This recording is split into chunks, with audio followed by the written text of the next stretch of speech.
صباحك مليء بالخيرات إذا كنت بتشوف الحلقة دي الصبح، ومساءك مليان بالروائع إذا كنت بتشوفه بالمساء. هتكلم في الحلقة دي من الفيديو عن الحسد، بما إن احنا ماشيين في حرية النفس وإزاي تبقى نفسك حرة بالله سبحانه وتعالى مش بأي حد تاني. وبحكم تخصصي في علم النفس دايما بتكلم من منظور نفسي، وإذا لقيت أي معلومات الناس تظن إنها من الدين أو منسوبة للدين تؤثر على النفس بنسفها في الطريق واحنا ماشيين، لما نرجع للمعنى الأصلي بتاعها أو المعنى الديني الأصلي اللي في الكتاب اللي ربنا نزله لنا وكلام النبي عليه الصلاة والسلام عشان نفهم المعنى الصحيح. فكنت منزل من يومين ثلاثة كده أو من يومين بالظبط في ذكرى زواجي السعيد مع نانسي، مقالة سريعة كده بتكلم فيها عن الحب. وبعض الناس بقى الحسد وانت مش خايف تتحسد وداري على شمعتك تقيد والكلام اللي انتوا عارفينه ده. فقررت بما اني بتكلم عن الحرية، وبما ان في ناس كتير وانت ممكن تكون انت بتسمعني عندك قيد اسمه الحسد والخوف من الحسد والخوف ان الحاجة تروح منك، فاطمئن، الحلقة دي مفيدة ليك وان شاء الرحمن سوف تحررك اذا عملت اللي فيها من هذا التأثير للحسد والعين. هنتكلم بالتفصيل عن العين وعن الحسد وايه الفرق بينهم، وكل ما كنت فاهم الفرق في المصطلحات كل ما حصل عندك بيان، وكل ما حصل عندك بيان وزاد البيان كل ما الوعي علي، وكل ما الوعي علي يزداد الإيمان، وكلما ازداد الإيمان يختفي الخوف، لأن لا يمكن أن يجتمع إيمان وخوف في قلب واحد. الخوف اللي هو الرعب والقلق طبعا. هتكلم عن الحسد. يعني ايه حسد؟ الحسد في لسان القرآن اللي هو لسان عربي مبين معناه سلبي، لكن الحسد في لسان العرب وكلام العرب له معنيين: معنى عادي إيجابي ومعنى سلبي. يعني إيه معنى إيجابي ومعنى سلبي؟ الحسد بمعناه الإيجابي ممكن يكون إن الإنسان بيتمنى، يعني دايما بيحصل من حد شايف نفسه قليل، يعني حد شايف نفسه قليل وشايف قدامه حد أعلى منه فبيحسده. المعنى الإيجابي معناه بيتمنى يجيله الحاجة الحلوة دي عشان يعلى ويبقى زيه. حلو كده؟ المعنى السلبي للحسد ان انسان شايف نفسه قليل وانسان تاني شايفه اعلى منه، فالحاسد بيحسده، يعني بيتمنى النعمة دي تزول منه عشان ينزل يبقى زيه. هعيد تاني، يبقى في حسد ايجابي وحسد سلبي، دايما بيحصلوا من حد شايف نفسه قليل. حلو كده؟ شايف نفسي اقل، فلو انا شفت انسان عنده نعمة فانا بحسده عليها، يعني بتمنى يجيلي اللي عنده عشان اعلى انا كمان. حلو كده؟ المعنى السلبي معناها ان الشخص ده عنده حاجات حلوة وانا شايف نفسي اقل فانا بحسده، يعني بتمناها تروح علشان ينزل فيبقى زيي في نفس مستواي. وده شر الحسد، ده الشيء الجانب الشرير او الجانب السيء من الحسد اللي ربنا اتكلم عنه في القرآن. طب العين معناها ايه؟ العين، وركز كويس قوي في المعنى لان العين اكبر تأثيرا واكثر تأثيرا من الحسد. العين معناها ان انا اول ما اشوف حد عنده نعمة يحصل لي خنقة وضيق وقرف، اتصدم، اتعكنن، اتضايق معايا، يتحرق دمي. يوم ايه اللي يحصل؟ افضل مركز على النعمة اللي عنده وانا محروق دمي، فيزداد حرقان دمي ويزداد الضيق اللي عندي والحزن، يقوم تنتقل الطاقة السلبية مني اليه. فبيحصل حاجتين: اول حاجة ان الشخص ده اللي هو بيعمل العين بتزداد حالته سوءا، والايام اللي جاية هيجذب ليه مزيد من السلبيات. الحاجة التانية ان الشخص التاني لو مش عامل حسابه مش واعي هتنتقل اليه الطاقة السلبية دي فهتضره وتؤثر عليه. الحسد لما النوعين بقى، لو الحسد الايجابي المشاعر المصاحبة ايه؟ ان انا لما اشوف حد عنده نعمة فانا اتمنى ان يحصل لي كده، فبيكون عندي حالة يعني تمني وراحة، بقى فرحان له وسعيد وعايز ابقى كمان انا زيه. ده الحسد الايجابي. الحسد السلبي بيبقى جواه غل وحقد، وبالتالي لما اشوف الشخص عنده النعمة من الغل اللي عندي والحقد اللي عندي بتمنى تروح من عنده عشان يبقى زيي. العين معناها ان لما اشوف حد عنده نعمة يتحرق دمي وافتكر كل المصايب اللي عندي واركز على الجحيم اللي عندي، فافاقم المشكلة او افاقم الطاقة السلبية. وبالتالي بسبب تركيزي على الشخص وتركيزي بالعين طبعا، والعين ممكن تكون عين البصيرة، ممكن تكون انا دلوقتي حالا مش شايفه قدامي بس بتفرج على صورة او بتفرج عليه في خيالي، ده برضو عين. بأؤثر عليه بطاقة سلبية، فأنا بتأثر وهو بيتأثر. واطمن، هتكلم بالتفصيل إن شاء الله الرحمن في 7 نقاط إزاي تحمي نفسك نهائي من تأثير الحسد والعين. بس في حتة مهمة عايز أقولها هنا.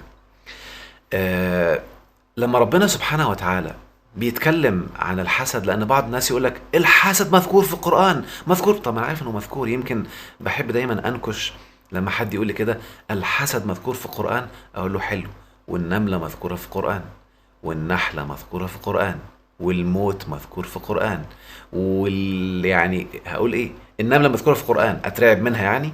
هو إيه اللي مذكور؟ الحسد مذكور، بس قول لي كده إيه اللي مذكور؟ الضرر ولا الاستعاذة والحماية؟ قول لي، فكر كده. نصيحة مني، نصيحة مني لو اللي بيسمعني حد يعني من علماء الدين أو مجاله المجال الديني، نصيحة مني ادرس سيكولوجي أو استشير علماء النفس في بعض الأمور متعلقة بالخوف ومتعلقة بالنفس والكلام ده، عشان تبقى يعني أدائك أو تعليمك للناس أو دعوتك تكون أكثر تأثيرا ليهم. ونصيحة مني لو أنت بتسمعني من الأشخاص اللي عايشين في حياتهم بقى إن كان تخصصك، بلاش تكون يعني معلوماتك الدينية كلها سماع. اللي معلوماته الدينية كلها سماع بيبقى أسير من يسمع له. يعني لو أنت اللي بتسمع له ده حد واعي، هتبقى أنت إنسان حالتك كويسة. لكن لو أنت اللي بتسمع له عنده معلومات مغلوطة، هتبقى أنت فاهم بس معلوماته، ما تعرفش حاجة تانية. وبالتالي تخرج من الحالة دي إزاي؟ إنك تتعلم القراءة. الدين أمرنا بالقراءة، لما تقرأ وتسمع من ده وتسمع من ده وتسمع من ده، تقرأ أنت بنفسك وتبحث بنفسك، هتخرج من الحالة دي. أو تسمع لكل الآراء، رأي من هنا ورأي من هنا، وتتبع أحسنه، هتحمي نفسك. لكن بتسمع رأي واحد بس، دي مصيبة. فهقولك نصيحة تخليها دايما حلقة في ودنك، يمكن بقولها للشباب في كورس، أول كورس أنا عامل كورسات كده مكثفة زي منهج علمي كده، حوالي 11 كورس عشان تخلي حياتك جنة. أول كورس يمكن بنصح الناس فيه، بقول لهم معلومة مهمة أوي: إن لم تكن في قمة الصحة والعافية، أو عشان تكتبها، إن لم تكن سعيدا مستمتعا، وإن لم تكن في قمة الصحة والعافية، وإن لم يكن الرزق يأتيك تام من كل اتجاه، فاعلم أنك تأخذ الدين من مصدر خاطئ أو تطبقه بطريقة خاطئة. جبت الكلام ده منين؟ ان ربنا قال لنا الغاية اللي الدين محطوط عشانها: ما جعل عليكم في الدين من حرج. والحرج اول درجات التوتر او اول درجات فقد الطاقة من الجسم. الدين بيشحن طاقة مش بيفقد طاقة. حلو كده؟ يعني انا اول ما ابدا اتضايق، اذا في طاقة خرجت من جسمي. تمام؟ الدين بيشحن، ما يسحبش ابدا. الحالة التانية او الحاجة التانية، آية تانية ربنا بيقول: ما يريد الله ليجعل عليكم من حرج. ايوه، ولكن يريد ايه؟ ولكن يريد ليطهركم وليتم نعمته عليكم لعلكم تشكرون. يطهركم، الطهور بيجي للنفس، فلما النفس تطهر وبالتالي الجسد اللي هو صورة النفس هيطهر هو كمان، فتختفي الأمراض. حتى سيدنا محمد كان يشوف حد مريض يقول له ايه؟ طهور إن شاء الله. وليتم نعمته، مش يكمل، تمام النعمة أعلى من إكمال النعمة. تخيل بقى. يبقى نصيحة مني، ودي حتة نفسية دقيقة خلي بالك منها: حالة الإنسان النفسية بتؤثر على إدراكه ووعيه، ودي حاجة مش عيب. أنا لو إنسان مرعوب أو محاصر أو حد عايز يقتلني أو حد سجني، تأثيري وأنا بقرأ الآيات وبسمعها هيكون غير حد سعيد ربنا فتحها عليه والرزق جايله وفير، هيقرأ منظور مختلف. كل ما كنت سعيد وحالتك النفسية مرتاحة، كل ما وعيك وإدراكك أصبح أعلى وأكثر فهما للأمور. عشان كده نصيحة بقولها، الحتة دي يمكن كررتها كذا مرة على الفيسبوك وفي كذا حلقة: شوف انت بتسمع لمين، شوف حالته النفسية ايه، لأن بسبب حالته النفسية هيطلع كلام لو انت أخدته هيصبح انت في نفس الحالة اللي هو فيها. ودي مهمة قوي بالله عليك. يعني بعض الجماعات، من غير ما اسمي وانت هتعرف طبعا لما تركز معايا، الشيوخ الكبار بتوعهم كانوا بيتسجنوا وبيتقتلوا وبيطردوا من الدولة، فكتبوا كتب وهو في الحالة دي، وبالتالي شاف الآيات وشاف الدنيا من منظوره معايا، وأصبح كل اللي بيقرأ الكتب دي وبياخد منهم معلومات، بيجذب، اتبرمج عقله على الحاجات دي والكلام ده، فبقى بيجذب هو كمان لنفسه المشاكل والضغوط، واصبحوا طول السنين، سنين طويلة جدا بيتقتلوا وبيطردوا وبيحصل لهم مشاكل وبيتسجنوا وهو مش فاهم ايه اللي بيحصل. طب جرب اسمع لرأي تاني، واسمع لرأي تالت، واسمع رأي خامس وعاشر، واعمل توازن وخد أحسنه، ساعتها هتكون من أولي الألباب ولن تقع تحت تأثير أي حد. فتعلم القراءة، ويمكن الحلقة دي إن شاء الله الرحمن هتبين لك منظور مختلف عن الحسد. اسمع مني، اسمع من غيري، أنا ممكن أغلط، غيري ممكن يغلط،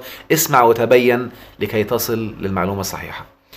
هقول دلوقتي نقاط مهمة ازاي تتعامل معاها عشان تنهي تأثير الحسد من حياتك نهائيا. أول حاجة، حقر منه، حقر من الحسد، لأن الحسد موجود بس حقير، موجود بس دنيء، موجود بس حاجة هبلة، موجود بس حاجة عبيطة. الموروث ضخمه قوي، بس هو في الحقيقة أهبل وعبيط وضعيف التأثير. والله العظيم النملة أقوى منه، والله العظيم الكهرباء أقوى منه. معايا؟ وركز معايا كده. يمكن من ضمن المعلومات المهمة إن كلام الله، لأن الحسد شيء غيبي، كلام الله دايما بيقول لك من الحاجات الكبيرة الضخمة ويبدأ يتدرج. يعني لما ربنا بيتكلم في سورة الفلق مثلا، بسم الله الرحمن الرحيم، قل أعوذ برب الفلق، اعرف إن اللي هيجي بعدها على طول ده أكثر تأثيرا وحاجة كبيرة في الحياة. إيه هي بقى؟ من شر ما خلق. جاب لك الحاجة الشاملة، من شر كل حاجة ربنا خلقها، شمس، قمر، كواكب، ظروف، أحداث، براكين، زلازل، كل الحاجات الضخمة دي، تعابين، أسود، حوادث طيارات، حوادث سيارات، كل الكلام ده شر ما خلق. ده أكبر ولا الحسد؟ وبالتالي شوف الترتيب بقى، قل أعوذ برب الفلق من شر ما خلق، ومن شر غاسق إذا وقب. تخيل بقى ان غاسق اذا وقب اعلى تأثيرا من الحسد، بس من فضل الله وشكر الله ان الموروث ما ضخمهاش وتلاقيهم ما يعرفوش معناها ايه، او اتكلموا عنها باسلوب بسيط فانت مش عارف معناها ايه فانت هادي. تخيل رغم انها اعلى من الحسد. يعني غاسق اذا وقب، وتدبر فيها وانت تعرف معناها ايه، اعلى تأثيرا من الحسد. اللي بعدها ومن شر النفاثات في العقد، اخر حاجة في الديل اللي هو شيء تافه، ومن شر حاسد إذا حسد، ده آخر حاجة. فبعض الناس بقى ضخموا دي وخلوها أكبر حاجة، فالناس اترعبت منها. انت بقى لو ما تعرفش يعني ايه حسد، ولا يعني ايه غاسق، ولا يعني ايه نفاثات، وبتقول قل أعوذ برب الفلق من شر ما خلق، وربنا أدرى، ومن شر غاسق إذا وقب، ومن شر النفاثات في العقد، ومن شر حاسد إذا حسد، ربنا هيحميك منهم ويحفظك منهم حتى لو مش عارف معناهم ايه. تخيل بقى، فاطمن واهدى. فهو حاجة حقيرة. حتى كمان يمكن من الحسد الإيجابي، سيدنا محمد صلى الله عليه وسلم بيقول ايه؟ بيقول في حديث نبوي: لا حسد إلا في اثنتين. الحسد الإيجابي اللي هو التمني، وده على فكرة بيحصل للناس اللي وعيها ضعيف أو بسيط. لا حسد إلا في اثنتين. ايه هما؟ واحد ربنا اداله حكمة أو عنده قرآن وبيدرسه وبيتلوه آناء الليل والنهار وبيتعلم منه. واحد تاني ربنا اداله مال فبينفقه وبيتصدق في الخير وبيعمل اعمال خير. يعني دي الحاجه تتمناها، مش حاجه دنيويه ماديه. ده الحسد الايجابي. حلو كده، اللي هي بيسموها ساعات الغبطه يعني، او تمني الخير. الحسد السلبي، الحاجه الحقيره دي، النبي قال ان اللي بيحسد لا تحسدوا، فان الحسد يذهب الحسنات كما تحرق النار الحطب. يحرق الحسنات كما تحرق النار الحطب. فاللي بيحسد الضرر بتاعه اكتر بكتير من اللي بيجي لك انت، فما تخافش. يعني هو حاجة حقيرة ولكنها بتضر صاحبها اللي بيحسد اكتر بكتير جدا من المحسود. فاطمئن واهدأ وثق في الله سبحانه وتعالى. دي حاجة. الحاجة التانية، لانه حقير فدايما اتعامل معاه بهذه بساطة بسيطة جدا. يعني لو انا قلت لك مثلا دلوقتي الحسد، او انسى الحسد، لو قلت لك العربيات، لو انت طلعت على الطريق من غير ما تبص العربية هتموتك، ماشي اوكي، مضخمها ليه؟ انا عارف ان لو طلعت على الطريق العربية هتموتني، فانا عامل حسابي، وبالتالي لما اطلع على الطريق هبص كويس وهمشي. مرعوب من ايه؟ هل ده معناه بقى ان العربية مش بتموت؟ لا بتموت. طب هل ده معناه اضخم منها؟ لا ما اضخمش، عادي بعمل حسابي. طب الكهرباء ممكن تموت؟ طيب ماشي، فانا عامل حسابي، وبالتالي لما اجي اتعامل مع الكهرباء مش هلمسها عشان ما تموتنيش، بس مش هلغي الكهرباء من حياتي. معايا؟ طبعا في ناس للاسف الشديد، الناس اللي بتترعب وبتخاف، الشيطان بيكون مالي حياتها خوف، وبيأثر فيها وبيضخم عليهم الخوف، فتلاقيهم يمسكوا في الحاجات الغلط او المكذوبة او الضعيفة عشان تأكدوا ان هو صح. ففي حديث منتشر اللي هو استعينوا على قضاء حوائجكم بالسر والكتمان او بالكتمان فإن كل ذي نعمة محسود. مبدئيا الحديث ده يمكن علماء كتير جدا او 80% من علماء الحديث مضاعفينه، بل ان الامام احمد بن حنبل بيقول حديث مكذوب ضعيف، يحيى بن معين بيقول حديث مكذوب وليس له اصل. معايا؟ علماء الحديث الفطاحلة القدام بيقولوا ان هو حديث ضعيف مكذوب على النبي. تمام؟ ولكن بعض الناس ممكن مش هتاخد الكلام ده. ماشي، براحتك. خلينا احط احتمالات. نفترض ان هو حديث صحيح، همشي معاك. استعينوا على قضاء حوائجكم بالكتمان. حلو كده؟ هو بيتكلم هنا عن قضاء الحاجة. يعني وانت لسه في الطريق، انا عايز اجيب عربية، ما تتكلمش. بعد ما تجيبها بقت معاك، اتكلم بقى. خلاص بقت معاك. ده لو هو صحيح. خلاص؟ انا النهارده رايح مثلا اتجوز، مش هتكلم واحنا عمالين نشوف، واروح اشوف العروسه ولسه ما اتفقناش، مش هكلم اي حد. خلاص استقريت وهتجوزها، يلا اتكلم بقى، قول للناس كلها، اعلن. صح؟ لو هو ما ينفعش تعلن كان الافراح اصلا غلط، ما الفرح حاجه حلوه. تمام جدا. ده لو هو الحديث صحيح. لكن انا طبعا اميل انه غلط، لان هو عقلا ومنطقا، بالعقل ومنطق ينافي ايات القران، وبالدين علماء دين كتير جدا مضاعفينه، فانا هاخده ليه؟ لان في حاجات اقوى منه 1000 مره. بالمنطق يعني ايه؟ اولا ينفع تقول، او ينفع الله يقول لك استعينوا بالصبر والصلاه، يعني بستعين بالله. الصلاة صلتك بربنا سبحانه وتعالى، وتدعيه وتبقى مقرب منه أكتر عشان تحقق أهدافك، وتصبر وتبقى عندك جلد وعندك مثابرة وتوصل اللي ربنا قال لك.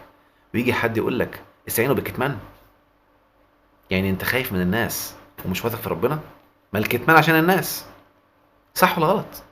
يعني الناس هيضيعوا أثر الصلاة والصبر، هيضيعوا التأثير بتاع الله وهو معاك. ربنا بيقول إن الله مع الصابرين والله يحب الصابرين.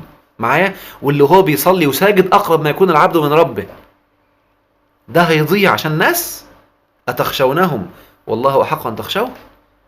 وبالتالي مش منطق إن سيدنا محمد كرسول يعني يقوم قايل لك استعين بالكتمان، يقول لك استعين بالصبر، استعين بالصلاة، استعين بالله زي ما سيدنا موسى قالها. معايا؟ فإن كل ذي نعمة محسود. طب بالله عليك، أنا هزممك على رأي فيلم عربي كده، أنا هزممك بذمتك، يعني هزممك. قول لي كده، هات لي حد على وجه الأرض ما عندوش نعمة. فكر بالراحة كده، هات لي شخص واحد ما عندوش نعمة. يلا. شفت؟ مش هتلاقي. يبقى لو الحديث ده صح، يبقى كل الناس محسودة بقى. ده اللي بيتنفس ده نعمة، ده اللي بيضحك دي نعمة، ده اللي جاب يا سيدي ألم دي نعمة، ده اللي ما عندوش مرض دي نعمة. يبقى كله محسود، نعيش في جحيم بقى. صح كده؟ طيب ده بالنسبة للحسد، تحقيره دي حاجة تافهة، بيؤثر وهتكلم بعد شوية كمان في خطوات تانية ازاي تلغي التأثير. بس أول حاجة لازم تلغيها تحقير الحسد وتكبير الله. مش تقول الله أكبر، لا، يبقى الله بجد جواك أكبر، مش الحسد أكبر. الله أكبر. الله سبحانه وتعالى، يعني انتبه كده، لما ربنا يقول لنا لتكبروا الله على ما هداكم، يعني ايه؟ يعني تحس بان ربنا جواك اكبر من اي حاجة. لو انت الله جواك اكبر، والله ما هتخاف من بشر ولا من حسد. والله انا بحلف بالله. ما تقولهاش بلسانك، تبقى حاسس ان ربنا كبير، ربنا اكبر، مش الحاسد اكبر. فتركيزك على الله مش على الحاسد الاضعف الضعيف، والله لو 1000 واحد. تمام جدا. عارف حتى كده ترمومتر سريع يعرفك اذا كان الحسد جواك اكبر او الجن اكبر او الله اكبر. شفت لما سيدنا موسى القى عصاه فاذا هي حية، طبعا ده من قوة الله. فرعون والناس قالوا ايه؟ ده سحر. ليه؟ لان هما بالنسبة لهم دي حاجة صعبة، فلازم حاجة كبيرة اللي تكون عاملاها، فهو عنده الجن اكبر معايا، فقال لك سحر. الجن اكبر، ما يعرفش ان الله اكبر. لو هو جواه عارف ان الله اكبر، طب خلاص ربنا اكبر فيه ايه يعني، دي حاجة عادية. لكن لا لا ده سحر، تقول له يا عم ربنا لا لا سحر، ليه هو الجن اكبر؟ ما هو انت السحر ده بسبب الجن اكبر يعني، يبقى انت عندك الجن اكبر مش الله اكبر. ده ترمومتر بسيط يعرفك اذا كان جواك الله اكبر ولا الجن اكبر. دي بالنسبه للحسد. طب العين، العين تاثيرها اهبل جدا، طاقه سلبيه بتنتقل للشخص. عشان كده حتى النبي شرح ان الانسان اللي حد يصيبه بعين يعمل حاجه بسيطه، يغتسل. بمجرد دخول الطاقه السلبيه عندك، لو خدت ميه دش، الدش بيغسل الطاقه السلبيه بس. سواء انت اخدت دش او الشخص اخد دش، ما هو خلي بالك اللي بيعمل العين ده بيتاثر سلبا اكتر منك. لو انت لقيت انسان عنده نعمه ولقيت نفسك مخنوق او متضايق، قوم خد دش عشان الطاقه السلبيه دي تنزل. لانك لو ما اخدتش دش يا اللي بتعمل العين، اعرف ان مستقبلك هيبقى اسوأ من اللحظه دي. يوم ما انت شفت الشخص اللي عنده نعمه زي ما ده هينقطني، ده هيحرق دمي او الكلام ده، شوف انت كنت فين، وبعد 4 5 شهور هتلاقي نفسك نزلت مش عليت. فلو ما قمتش اتوضيت او خدت دش بسرعه، لان الوضوء بينظف الطاقه السلبيه او الدش بينظف الطاقه السلبيه، هتحمي التاثير. ما خدتش كده هيحصل لك حاجه سلبيه. انت نفسك بقى كشخص حسيت ان في حد اصابك بعين، قوم قايم بسرعه واخد شاور دش او متوضي، تذكر ربنا او تعمل حاجات تانية اللي نتكلم فيها ان شاء الله الرحمن. دي حاجه. يبقى العين تاثيرها برضو عبيط، ولكن اقوى من الحسد كطاقه سلبيه مباشره بتصيب الشخص الاخر. الحاجه رقم 2، تضخيم الحفظ. يعني ايه حفظ؟ عارف لما اقول لك دي ماده حافظه، او الجثه دي متحنطه ومحفوظه من ايام الفراعنه، او انا هحفظ لك الحاجه دي في مكان معين. الحفظ يعني حمايه، خلاص كده. طيب الناس اللي بتقول لك الحسد مذكور في القران، طب يا راجل يا طيب، الحفظ مذكور قد ايه وايهما مذكور اكتر؟ اسمع معايا كده. 1، له معقبات من بين يديه ومن خلفه يحفظونه من أمر الله. من أمر الله، ربنا منزل أوامر إن الملائكة دي تحفظك. تكملة الآية بقى، إن الله لا يغير ما بقوم حتى يغيروا ما بأنفسهم. الحفظ ده مش هيتغير إلا لما يتغير ما في نفسك. بقى بتخاف وركزت على الشيطان وعلى الحسد، يتغير الحفظ وتنجرف معاهم بقى. عشان كده لا يحسد إلا اللي بيخاف الحسد. حلو كده. 2، آية تانية وركز معايا، إن كل نفس لما عليها حافظ. ده كلام ربنا اللي خلقنا. الآية الثالثة، وإن عليكم لحافظين كراما كاتبين. والحفظ هنا بقى مشموله الأعلى، إن هو حافظ نفسك وحافظ أعمالك، تفضل محفوظة لغاية يوم القيامة، ما تتحط في الميزان وموازين القسط يوم القيامة بقى على حسب أعمالك. فكله محفوظ محمي، مش هيتأثر مش هيتلغي. حتى لو استغفرت محفوظ، وكله محفوظ. ده لو انت مثلا صليت في مكان بيفضل محفوظ، المكان ده يجي من القيامة يشهد لك، كله محفوظ يا باشا. فده حفظ.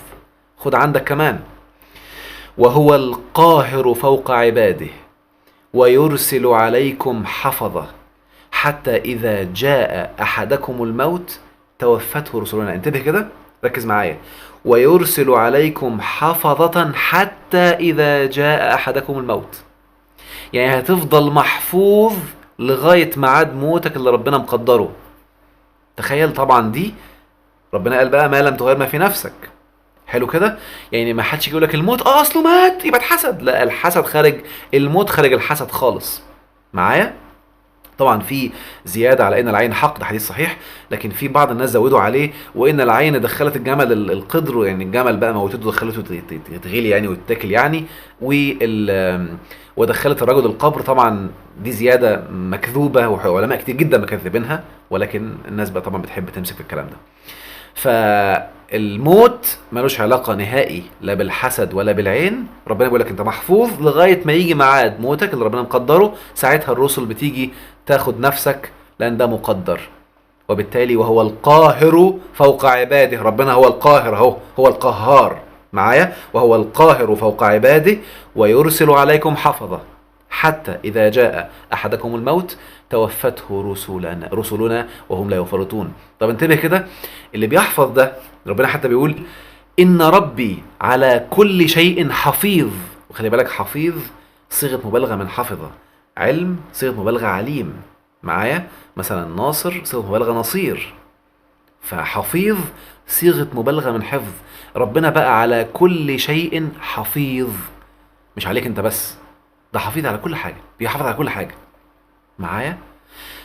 وربك على كل شيء حفيظ، كفى بالله وليا وكفى بالله نصيرا. شوف كم الآيات. انتبه كمان لما ربنا يبقى وليك، يعني حتى ربنا بيقول ايه؟ والله أعلم بأعدائكم وكفى بالله وليا وكفى بالله، هو عارف فكفى به بقى، اطمئن ارتاح. شوف كم الآيات رهيب. يلا حتى الشيطان كمان، إن عبادي ليس لك عليهم سلطان وكفى بربك وكيلا. تخيل، يعني حتى الشيطان لو انت من عباد ربنا صح، والله حتى ما يعرف يأثر فيك تماما ولا هيعملك اي حاجة. وبالتالي لما تشوف كم الآيات الرهيب ده، ولكن الحسد مذكور، طب يا عم الحفظ مذكور 500 مرة أكتر. فرقم 2 عشان تنهي تأثير الكلام أو الحسد والعين عليك، تكون مركز على الحفظ أكتر بكتير، وبتشكر ربنا. طبعا لما ربنا يشكرك، لما تشكر هيزيدك، فلازم أكون منتبه للحتة دي. ويمكن نصيحة بقى بيتكلم في الدين من العلماء، الركن رقم 2 من أركان الإيمان الإيمان بالملائكة. فبالله عليكم كفاية كلام في الجن وكفاية كلام في الحسد، وركزوا مع الناس في الكلام بالملائكة أو على الملائكة. لو اتكلمتوا على الملائكة وعرفتوا الملائكة، والله هتكونوا في قمة الاطمئنان. لو عرفتوا ملائكة بتعمل ايه وكم ملك حواليني الآن بيحفظني من الجن والحسد والشياطين، هتبقى في قمة الاطمئنان والراحة النفسية. رقم 3 ودي مهمة قوي، الإحساس بالامتنان والشكر على النعم اللي عندك. انت عندك نعمة، اشكر ربنا عليها. ليه؟ لأنك لو شكرت هتدخل في قانون الزيادة. ركز معايا كده، وإذ تأذن ربكم، والإذن دايما يجي معاه خارق لكل القواعد. انتبه، خارق لكل القواعد. سيدنا عيسى كان بيقول أبرئ الأكمه والأبرص وأحيي الموتى بإذن الله. دايما بإذن الله يعني خارقة لكل القواعد. خلاص؟ انتبه كمان، يبقى الجن، حتى الجن والعفاريت ما يعرفوش يحركوا حتى المادة، لكن بإذن الله صنعوا تماثيل لسيدنا سليمان لأن ده خرقوا القواعد. خلاص كده؟ دايما بإذن الله معناها خارقة للقواعد. فأنت النهاردة هيزيد ازاي؟ لا، هتخترق القواعد المنطقية والقوانين المادية وهيزيد. ازاي؟ مش شغلك بقى. وبالتالي وإذ تأذن ربكم لئن شكرتم لأزيدنكم. هاتلي بقى بشري على وجه الأرض يقدر ينزل زيادة ربنا. طبعا ما هو الحسد أو العين هتقللها. أنا النهارده عندي عربية، لو حد حسدها زي ما انت فاهم بقى او ادالها عين، هتروح تتكسر، تروح مني. طب ازاي وربنا بيقول لي هتزيد؟ يلا، يبقى هو كده قلل زيادة ربنا. شوف بقى انت واثق في مين يا راجل. بقى ده كلام ربنا في القرآن وكلام نبيه، وتيجي تقول لي، يعني حتى في حديث نبوي بيقول إن الله يحب أن يرى أثر نعمته على عباده. تخيل، ربنا يريد انك تشوف. ليه بقى؟ دي حتة نفسية. لو كل الناس، ربنا وعدنا لو انت امنت ربنا هيديك نعيم في حياتك، ولو ان اهل القرى امنوا واتقوا لفتحنا عليهم بركات. فلما يفتحها بركات عليك وتوري الناس بسرعة هتؤمن، تبقى عايزة كده. لكن الشيطان بقى لو عايز الناس تبعد عن الدين، بيخلي اللي بيتكلم في الدين يرعبهم ويخوفهم، وبيخلي اللي عنده نعمة ما يبينهاش، وقال ايه يتكلم في المشاكل، فشايفينه عايش في جحيم. فانا هدخل الدين ليه؟ ده جحيم، ده لخبطه. فيبدا يبعد عنه، ودي لعبه شيطانيه. فاحرص او احذر انك تكون من اعوان الشياطين وانت مش واخد بالك. انتبه. طب حاجه كمان علشان اعلي الحمايه، ودي نقطه رقم 4. اول حاجه احقر الحسد، تاني حاجه اركز على الحفظ، تالت حاجه هشكر، رابع حاجه اتحدى الحسد. ايه؟ ايوه، اتحداه. انت اقوى، يعني كل شوية ادخل في تحدي. النهاردة مثلا جبت موبايل جديد، اتكلم عنه على الفيسبوك وعلى تويتر وعلى مواقع التواصل مع اصحابك، وشوف ايه اللي بيحصل. لو الموبايل بدأ يتأثر، اعرف ان ده ترمومتر ان طاقة الناس اثرت عليك، اذا انت طاقتك اقل، قربك من ربنا اقل، وعيك اقل، تقوم بسرعة تزود وتركز اكتر، وتركز على الحفظ اكتر، وتركز على الشكر اكتر، ونزل كلام على الموبايل تاني وشوف اللي هيحصل. مره مع مره مع مره. شوف انا زمان لما كنت بتكلم على مراتي وزوجتي واولادي، يمكن حتى قبل الجواز كنت قبل اولاد بتكلم على الفرح وعلى السعاده كنا ساعات نتخانق، اقول بس تعالي هنا، شفتي النهارده اتخانقنا، يبقى احنا تاثير الناس علينا بقى اقوى، يلا نركز اكتر ونهتم بنفسنا اكتر ونقرب اكتر. احنا معانا الحياه، ربنا مسخر لنا الكون. هو مين مسخر لمين؟ انت مسخر للحسد ولا الحسد مسخر ليك؟ والكون كله مسخر ليك. خلقت الاشياء كلها من اجلك، كل حاجه حتى الطاقات السلبيه مسخره ليك، ممكن تستخدمها ضدك او لمصلحتك. يعني ممكن تحول الشيء السلبي الى ايجابي. وعسى ان تكرهوا شيئا وهو خير لكم، ان مع العسر يسر. لو انت فهمت انك مسخر ليك كل الحاجات. وبالتالي كنت اقول لها تعالي يلا ونركز اكتر ونبقى اقرب كده، وبعد كده لما نبقى اقرب نتكلم تاني ونبين تاني وننزل صور، نلاقي التاثير بقى اقل، نركز اكتر لغايه ما بقى مفيش تاثير نهائي. لكن الشخص الضعيف ينزل حاجه، يلاقي حاجه حصلت، حسد، يقوم مش داخل بسرعه، هوب بسرعه يقوم رعبك ومخوفك وقلب لك الدنيا. ويمكن الشيطان عشان يركز على الحاله، الشيطان دارس كلام ربنا لينا عشان يضرنا، واحنا ما بندرسوش عشان نستفيد ونتقدم. تخيل بقى. فمن اهم المعلومات النفسيه ان الكثافه الحسيه والمشاعر بتسجل المعلومات اكتر. فممكن تقعد تسمع 500 معلومه عن الحسد ما فيهاش مشاعر، انت ما عشتش حاجه. يقوم مستني لما يحصل موقف سلبي وداخل لك هوب ده حسد، اتحسد، فيرعبك عشان تخاف تقوم ما تتكلمش، يزنقك. عشان كده الخوف في منه صحي وفي منه سلبي. الخوف من ربنا خوف صحي مش رعب. يعني خوف من ربنا يعني يخليني ما اعملش المعاصي بس اعمل الحاجات الحلوه، ده خوف صحي. انا خايف لا اعمل حادثه، ده خوف صحي، وبالتالي همشي كويس، هلتزم بالقواعد، هكون ماشي مراعي للتعليم القياديه او تعليم المرور، هبقى ماشي في امان. الخوف اللي يخليك ما تعملش الشيء ده خوف شيطاني مرضي. يعني انا خايف اخسر مش هدخل بيزنس خالص، انا خايف افشل مش هحاول، انا خايف اتحسد مش هتكلم، اعرف ان ده خوف شيطان عشان يعجزك. فترمومتر الخوف تعرف هو صحي ولا من الشيطان. اذا كان وقفك يبقى من الشيطان، اذا كان بينبهك فتنتبه وتكمل اعرف انه صحي، بيعلي وعيك وبيطورك اكتر.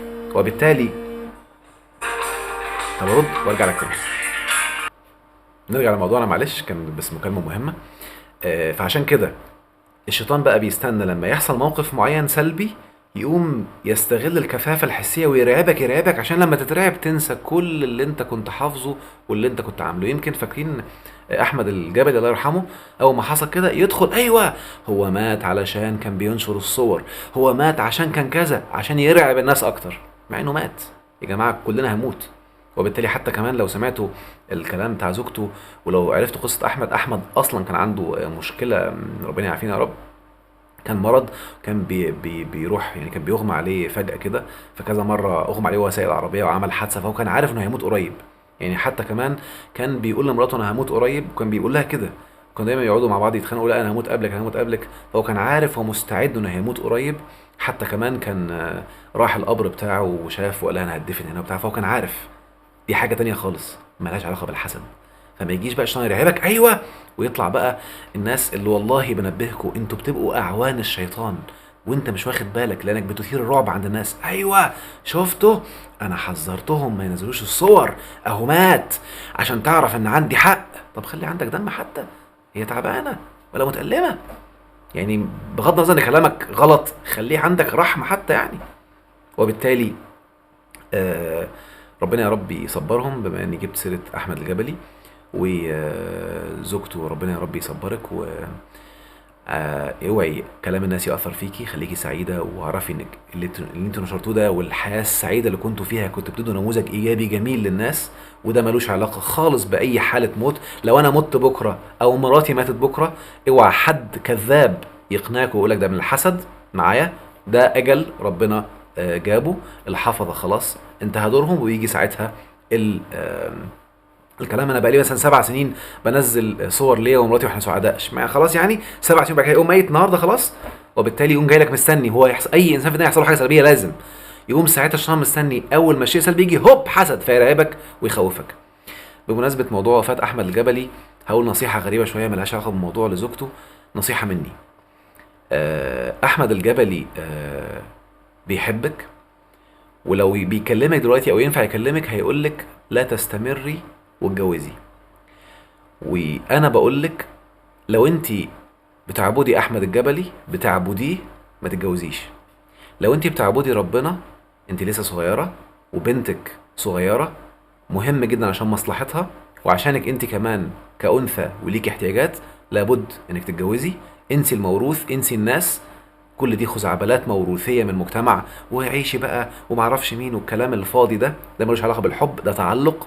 اللي بيحب حد بجد بيحفظ ابنه، ما تعيشيش ارمله وتسيبي بنته وحيده، هاتلها اخوات وعيشيها في اسره مكتمله.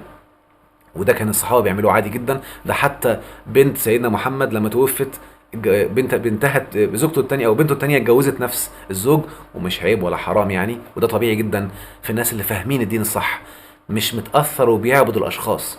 اوعى حد يفكر ان عشان حد مات اعيش على حياته وذكراه، ده كلام افلام، ده مش صحيح معايا. وانا يمكن بقول لزوجتي الكلام ده وهي بتقول لي الكلام ده، احنا فاهمين وده وعي. اللي بيحب حد بجد حب صادق، لان ربنا رقم 1 والشخص رقم 2. فحتى لو الشخص فقد، انا عشان احقق رسالتي في الحياه لابد اني اكمل واكون ما عنديش اي احتياجات واكتم نفسي ويحصل لخبطه المجتمعيه دي. فنصيحه مني خليكي قويه، وعايز في يوم من الايام الاقيكي منزله كمان صوره ليكي في الفرح وانت سعيده مع زوجك اللي ان شاء الله الرحمن تختاريه تاني، وتبقي قمه السعاده، وتجيبي لبنتك اخوات وتربيها في اسره، فتبقي انت عملتي حاجه احمد هيشكرك عليها لما يقابلك، وربنا سبحانه وتعالى هيقدرها، لانك كده ماشيه في سبيل الله مش في سبيل حد تاني. نرجع لموضوعنا. نتكلم بقى على ازاي الحسد تتغلب عليه. يبقى قلنا اول حاجه انك تحقر الحسد، تاني حاجه انك تركز على التعظيم الحفظ والحمايه، تالت حاجه تشكر، رابع حاجه تخش فيه معاه في تحدي، خامس حاجه كن ناشرا للاطمئنان. يعني كل ما يعني مثلا الفيديو ده مثلا انشره للناس، انت لقيت حد خايف طمنه، اتكلم انت كمان على الحاجات الحلوه، لما الناس هتشوفك بتتكلم هتطمن. اعمل تحدي، لو انت عملت انت كمان تحدي على مواقع التواصل وعملنا 100,000 متحدي للحسد والناس شافتنا كده، هنعمل لهم انتقال من علم اليقين لعين اليقين، وبالتالي هنطمنهم اكتر. فكل ما طمنت الناس بذكر معلومات الاطمئنان، بنشر معلومات الاطمئنان، كل ما ربنا سبحانه وتعالى حفظك اكتر وحماك اكتر.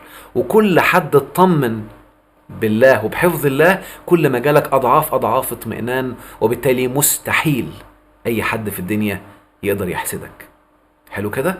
طيب ده النقطة اللي بعد كده. النقطة اللي بعد كده دي كانت النقطة الخامسة. النقطة السادسة ان انت تركز على نفسك وتسعى للتقدم دائما. يعني انا النهاردة عندي 100 بسعى انهم يبقوا 200، عندي سيارة بسعى ان يبقوا 2 او بسعى ان تبقى احلى، عندي شركة كذا، عندي نفع كذا، عندي عطاء كذا، انا بسعى للتطور والتحسين. اللي بيسعى للتطور والتحسين بيكون من المحسنين، فاوتوماتيك ان الله مع المحسنين، واوتوماتيك ربنا بيدي للمحسنين ضعفهم وزيادة، واوتوماتيك ربنا ما يضيعش اجر المحسنين. فانت بتحمي نفسك 500,000 حاجة كونك بس مركز في نفسك وبتسعى للتطوير. حلو كده؟ ودي نقطة رقم 6. النقطة رقم 7 ودي نقطة مهمة قوي قوي قوي، انسف تعلقك بالماديات، انسف تعلقك بالاشياء. طز يا سيدي، حد حسد عربيتي ما تتحرق، ربنا هيجيب لي غيرها. حد حسد بيتي ما يولع، ربنا هيجيب لي غيره ان شاء الله الرحمن. ربنا هو الغني، انا غني بالله، انا مستغني، انا مكسر كل التعلق. ايه اللي هيحصل؟ انت حر بالله ولا فارق معاك اي حاجة. وبالتالي اول ما تحس بحالة الحرية دي ونسف التعلق، ده بقى اعلى انواع الحفظ، ده انسان فعلا مع الله. وبالتالي والله لو الكون كله اجتمع عشان يضره والله ما هيضره. وانا كنت قاصد ما جيبش سيرة الذكر والتحصين والكلام ده، لأن للأسف شديد بعض الناس بقوا من غير ما ياخدوا بالهم بيعبدوا التحصين من دون الله، بيعبدوا الذكر من دون الله. تعرفهم ازاي؟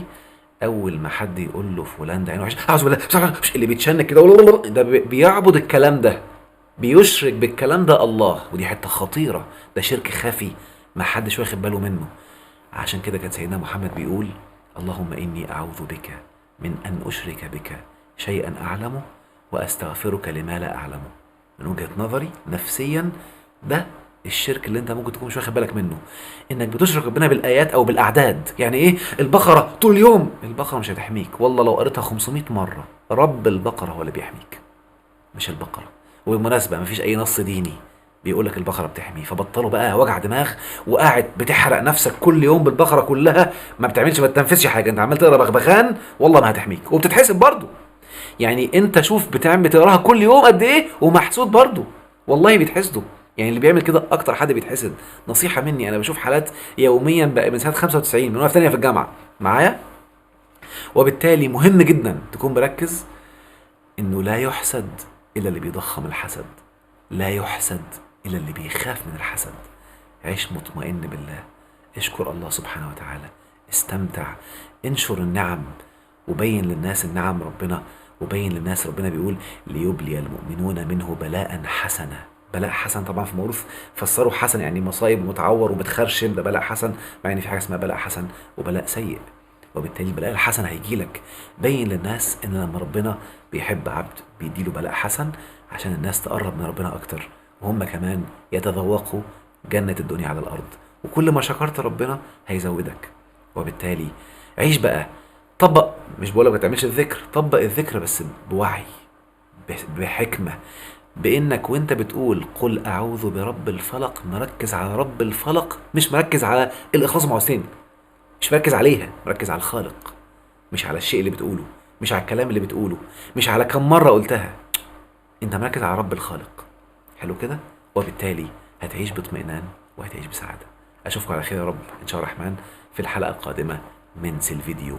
دمت بكل الامان، دمت بكل الحب. وعلى وعد مني ان شاء الله الرحمن، انا عملت على الفيسبوك امبارح كده استقصاء عشان اشوف الخوف اللي عند الناس، عشان هجهز فيه مادة علمية مطولة مجانية ان شاء الله قد تتعدى 10 ساعات، ازاي تكون في قمة الامان التام وتختفي كل انواع المخاوف من حياتك. لغاية ما اخلصها ما تستعجلونيش، انا هخلصها براحتي، قد تاخد لها شهرين 3 4، المهم هتطلع باذن الله قبل ما السنة دي تخلص ان شاء الله الرحمن، على حسب ما اخلصها ان شاء الله وهنزلها باذن الله في التوقيت المناسب. شكرا جزيلا. احمد عمر.